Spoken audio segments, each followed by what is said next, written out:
It's time to switch the language, but yeah, let's start. So we have Grixis Shadow versus Grixis Lutri.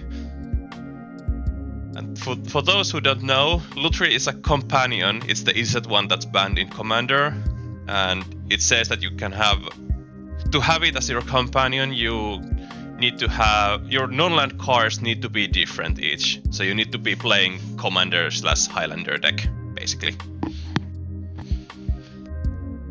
And Grixis Shadow, like the name says, it's a Grixis colored shadow deck. So Death Shadow, I need to try to hurt myself to hurt you even more.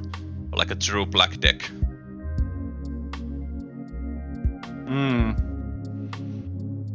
Yeah, I've been seeing Lutri in Pioneer a little bit, even on MTG Arena, like high ranks and stuff, but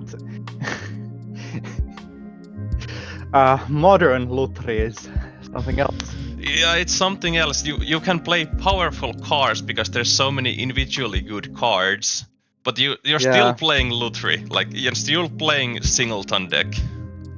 Yeah.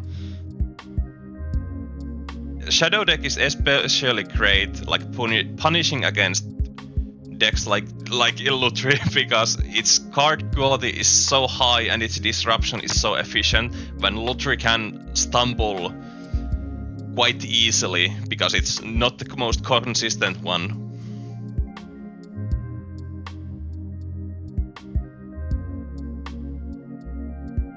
And here we see that I have maybe cut the video a little bit too long. Let's see that they actually get to start, because it's much more exciting to see them play than just shuffling. At least for me. I'm not sure if somebody else likes shuffling that much. I'm not the one to say no to that.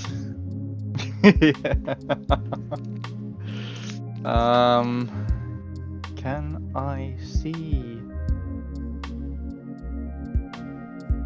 Yes, you can see. The chat somewhere. I think you need to open the Twitch. Yeah, I'm just having some small problems with Twitch. Yes, now. But yeah, they are now starting.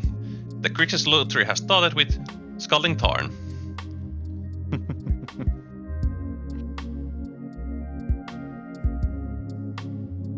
And they're getting the Surveil land first. Even though the Lutri is a singleton deck, you are still allowed to play as many lands as you want, so at least the mana base is consistent. That's like a really good thing, to not stumble on everything. Or you can play like a true Highlander deck and be like, nah, I'm just gonna play singleton. Yeah. If I remember correctly, the Lutri player has been testing out a lot of different builds, thinking about whether to run a larger number of like 1-drops or not. So I was expecting that he would have played some like random 1-drop, but at least you have Surveils now, which can make Lutri at least a little bit more consistent. I also know that the Lutri player also plays Lutri in every format. Yeah. So they at least have the experience of knowing how you need to like operate Lutri deck, because it's a little bit different because you're playing singleton. Some cards are even more like because some cards are more powerful than others. You need to like rate when to use them, how to use them.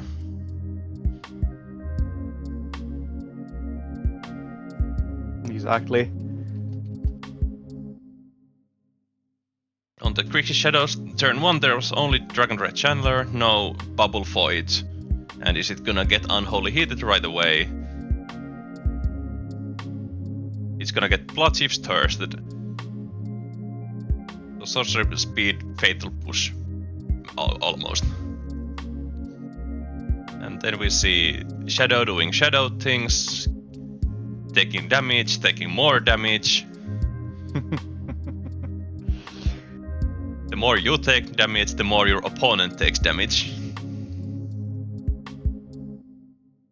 I think Thoughtseize against the Lutri deck is a very interesting interaction since you're actually denying something from Lutri for the rest of the game until they're running like very heavy graveyard recursion. Yeah, like normally when you Thoughtseize, there can be the Thoughtseize bug, like, okay, you top decked it, good job, but with Lutri there's no way to top deck the same card that you're gonna take. Yeah, Like and even if they get it back with some sort of graveyard recursion, it still costs them important resources. Like we see that I think the Lutri doesn't have anything to get back the Kiora. We can also check because we have the deck lists. Technology.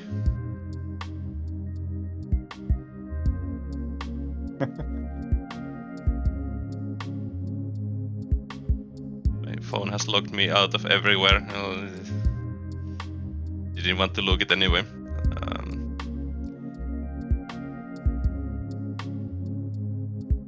But yeah, another thought is very brutal because the Lutri player doesn't have anything going on at the moment also.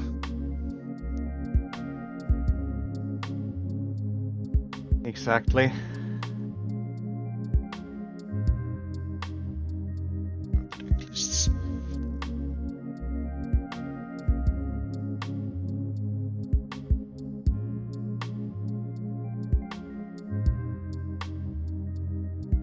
Oh yeah, also because it's a Lutri deck, there's like 60 different cards.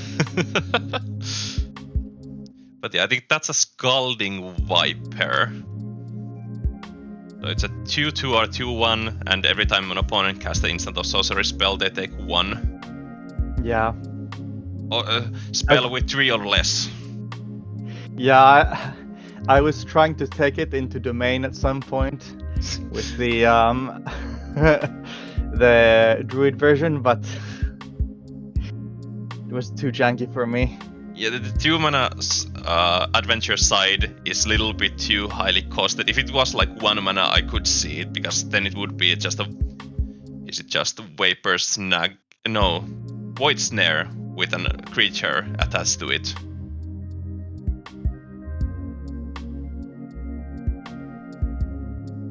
Yeah, the Lutri dex has some 1-drops though. It has Cecil, Dragon Ray Channeler, Netegoy, Ragavan, and Tamio, so there's at least 5, and some amount of like Thoughtseize, and some amount of removal also.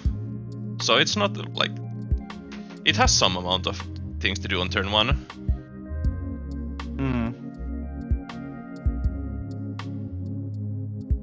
And here we can see that the first Death Shadow was played, and Unholy Heat is just enough to kill it. It was... Yeah. It's just a 6/6, and there was Delirium from all of the lands and random spells that had been keen cast.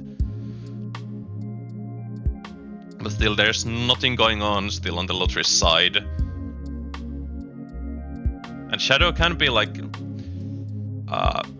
strange in a sense that even though it has only 7 life, and you think like, yeah, you could burn it out, it still has so much like interaction to do with stubborn denials, and even if you start burning them, their dead shadows get even more bigger.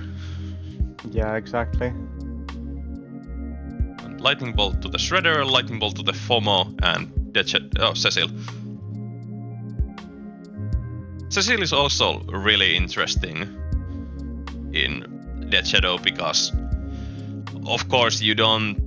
Like, you want to lose life, but it can be like weird when you flip it that gaining life might not be the best thing to do.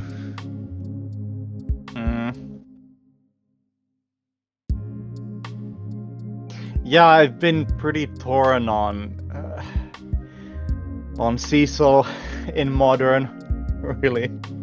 It's a good card. It's a really good, well-statted creature.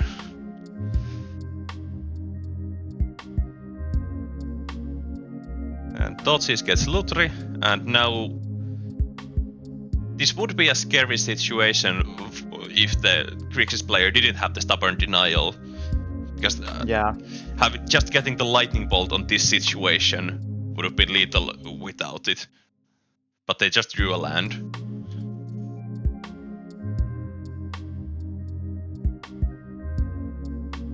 I think from this situation, the Lutri deck doesn't have anything anymore, because the 4/4 is really annoying, and they have the stubborn denial to deny any of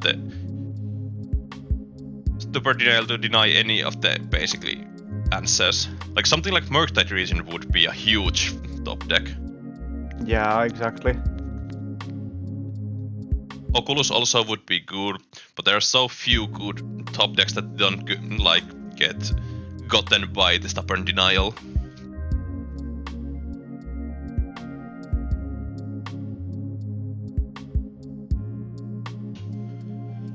I really think that this Grixis Shadow player has gotten onto something, because Death Shadow hasn't seen very much play, but like pairing it with old domain staples like the denial and everything, I think really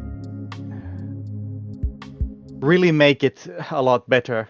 What do you mean old domain stuff? Those are still like cards that Death Shadow has played in like it has played them previously anyway. I think that's... yeah, but at least when I started getting into modern, like most of the Death Shadow, if not all of the Death Shadow builds I saw like in the top spots when Death Shadow was played were mono black. So I don't know if after that things have changed, but at least I was surprised that he's playing Grixis and not like the more generic ones I saw. Well, usually the Shadow decks have been at least 3 colors or more, but it's mostly been 3 colors. It's been Jund, Mardu, Grixis, like the different color combinations, but it's always been 3 color black at least. At some point it was 4 color at first, where they lightning bolted themselves even. But the Grixis one, I think, has been the most consistent one through the years, that even though some other variant has risen like through the ranks, it has always followed it at some point. But yeah, I think the Cecil is the one card that really like broke it through, because now it has the even more cards that hurt itself with huge upside, because 1 mana 2/3 death touch is really annoying still. It's great stats and it does everything you want in the deck. Maybe the lifelink can be a little downside at points, but just losing all the life and getting all the tempo is just so good. Yeah, exactly. But yeah, we get to see the monkey start, and the usual thing that happens to it, lightning bolt. Almost like bolting the bird.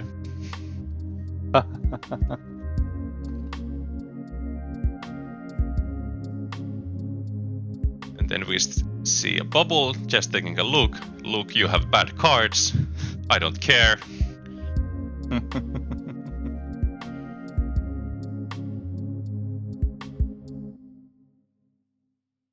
There's a Nethergoyf. And the Lutri player has missed their second land drop. That's not a good thing.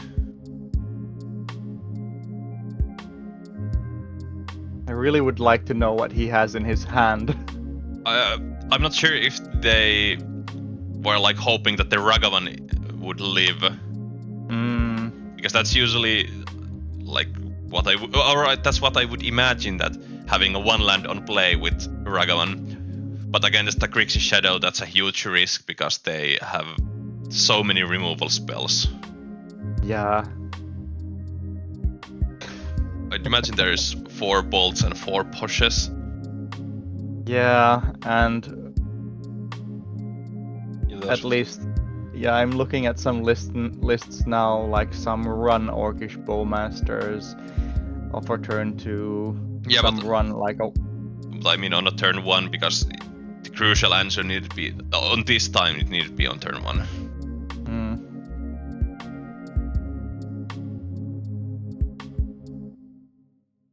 Also, interestingly, I remember talking about the ratios of the Grixis Shadow, because now in this list there's only 3 Psychic Frogs, and I remember talking about it. That is it right to play only 3 Psychic Frogs or 4 Frogs instead of 3 or 4 expressive iterations? Or like, because there's only 7 slots, so which is gonna go to 3 and which is gonna go to 4?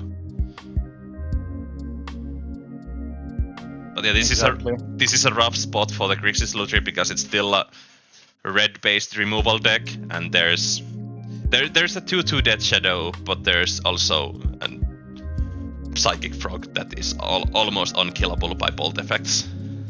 Yeah.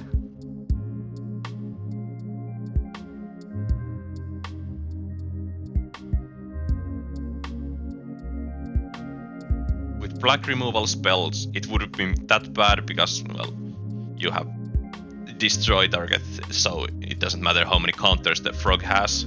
But also the missing the land drops is such a huge thing in these moments. Yeah. Which I said at the start, that the Shadow is really good at punishing by just getting the pressure on.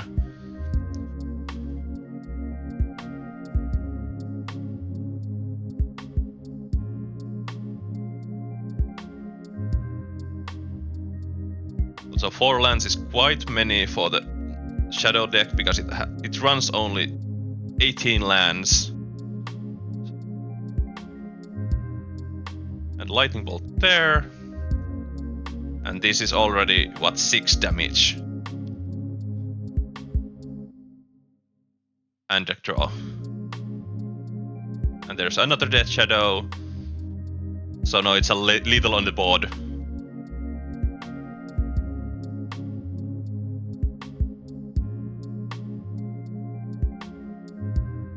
Tough spot. Yeah, you really would need like a fatal push and the Blood Shifters to stay alive at this point.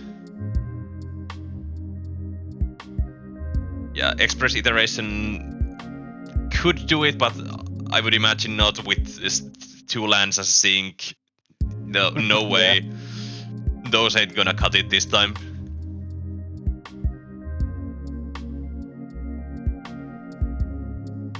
Yeah, and there we see the handshake, so... Yeah, I'd imagine, like I said, the Grixis is good at punishing these kind of decks, and especially these awkward draws.